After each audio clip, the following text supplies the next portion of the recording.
whenever a person is fasting in the holy month of Ramadan, he is fasting for the sake of Allah subhanahu wa ta'ala.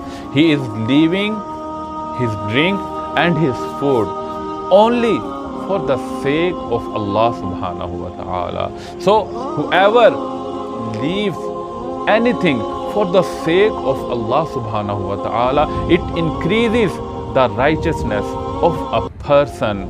It increases the faith of a person. That's why the purpose of this Ramadan, Allah mentions in Holy Quran, لَعَلَّكُمْ تَتَّقُونَ, so that you may become righteous.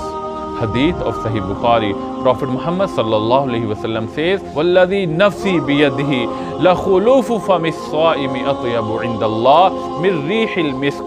Muhammad sallallahu alayhi wa sallam says, by him in whose hand is my soul, la khulufu famis saim, the smell which is coming out from the mouth of a fasting person, it is better in the sight of Allah subhanahu wa ta'ala than the smell of musk. Allahu Akbar.